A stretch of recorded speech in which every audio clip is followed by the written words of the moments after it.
Yeah, it's really hard to sweep a doubleheader. That team, I don't think their record is reflective of the quality of team they are. The quality of arms they threw out there, one after another, was very impressive. Everybody they threw seemed like it was 91 to 93. So I thought our guys did a really good job all day of battling. We've made a commitment to try to cut our strikeouts down, and we're seeing that. So just really pleased that we were able to get out of there with 2 wins today. Raise your hand. Let's go first. All right. We'll go with Jeff and then John. It seems like going back to that first game that when TJ gets locked in and gets hot, he's hard to stop. And it seemed like game 2 they just didn't pitch to him.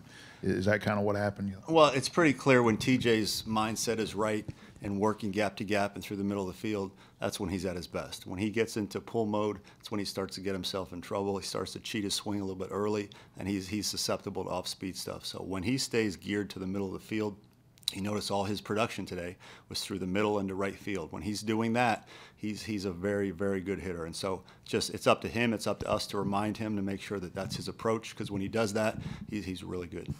Yeah. Have the strikeout numbers been too high for you, and how do you change that approach? Were guys choking up on the bat a little bit more than usual, or how do you curb that? Yeah, I would say about 10 days ago, we started out the year where we weren't striking out much. Then we got to a little bit of a rut where we struck out a little bit too much. Especially, the strikeouts don't always bother you. It's the strikeouts when there's a guy at third with less than 2 outs. That's what kills a team. It kills an offense or a rally. So we just made a full team commitment that we were going to make sure that we battled hard in those situations. I would say a great majority of our guys are choking up a bit with 2 strikes, just to show how much they're willing to battle for their team.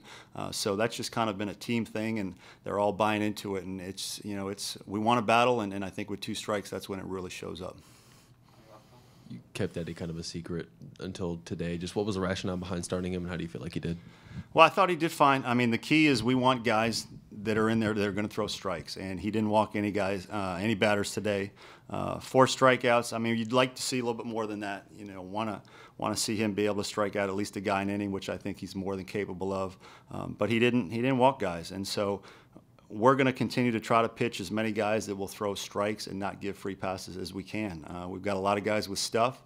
Now the guys that have stuff and don't walk guys will be the guys that probably get the majority of the innings. So we've got a lot of good pitchers, and once again, the only way to find out what something looks like is to actually do it in a game setting, not in practice. And so we'll evaluate as a staff what we thought of the move and whether it's something we'll continue and how we want to continue to build the pitching staff.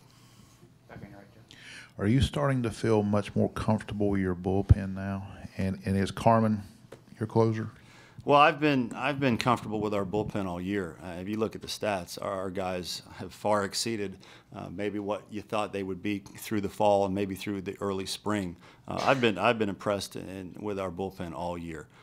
At this point, I think it's closer by committee, but I think Carmen showed today that he has the stuff. We told him after last week he was very disappointed with giving up that run against Clemson, but we rallied behind him. We let him know we have your back, and when we get in a similar situation, we're going to give you the ball again, and he was ready for it. And so him coming in there the way he did, first and second, nobody out, he was 93 with an 81-mile-an-hour slider. That was real stuff. And so a closer needs to be able to get the big strikeout when necessary, and so he showed that tonight. Now it's up to him to make sure he builds on that. So he's one of the guys that we're looking at that can close out games, but I wouldn't say anybody at this point has just said, I'm the closer. With Eddie being a potential starter now, it's going to be closer by committee for a while. Over the last 4 games, you started several different guys in some spots. Is it you're just trying to see some guys and kind of reset before going into conference play, or positions open, or what's kind of the mindset behind starting so many guys? A little of both. A little of both. I would say we're still trying to get a feel for what's our best lineup. I'm still seeing guys, we don't have 9 guys hitting 350. So with that being the case, there's guys that deserve to get a look. Danny Blair deserves to get a look today, and maybe we have a left-handed heavy lineup. Maybe we have a right-handed heavy lineup based on who we're facing. But there's guys that deserve to get looks. And so Danny's had a great attitude. He's been working hard, and I thought he brought a speed element to the game today too, hitting in the 9-hole, playing really good defense in center field, made a great play up against the wall in center field that easily could have been a double, and he also scored a run after the stolen base today. So that maybe there's some games we need to have a speed team out there. So with TJ and him and Noah, maybe that's the best way to win a game that day. So we have options, and we're going to continue to look at those options. Once again, I think you said our positions open. I mean, there's still some positions that maybe we platoon. Guys need to play really well if they want to continue to play consistently. Any other questions? You moved LT into the cleanup spot this weekend, and he responded today with 2 home runs. Did you just feel like he was the guy that's swinging the bat best, or did you feel pretty good that he was going to produce in that spot? Well, he had been in the 5-hole, and I thought he was really comfortable in the 5-hole. But when we moved Carlos down, we basically just moved him up. And he's a guy that gives you quality bats. And sometimes you just need that 3, 4, 5. The middle of your order needs to be just consistent quality at bats. And it doesn't always need to be guys that are going to hit 25 homers. Sometimes just quality at bats help you score a lot of runs. And so thought with him being in that cleanup spot and guys being on base a lot in front of him, he's a quality RBI guy because he gives you a professional at bat. Justin, I think, started the first game of the doubleheader, and you took him out about halfway through. Was he okay healthy, or was that just a defensive sub? No, that was matchups. He started against the lefty. They brought in the righty, and then we went to Matt Williams and slid Tolbert over to second base. So we're going to continue to evaluate matchups, but as we go through this season, we may start to play a lot more left-right matchups. I just think it gives us an option to go left-handed heavy, right-handed heavy, and then throughout the course of the game, if a team wants to try to match us up, then we'll have weapons coming off the bench. Okay. It seems like a really long time ago, but what did you think of Cody Morris today in his start? Yeah, I thought he was really solid.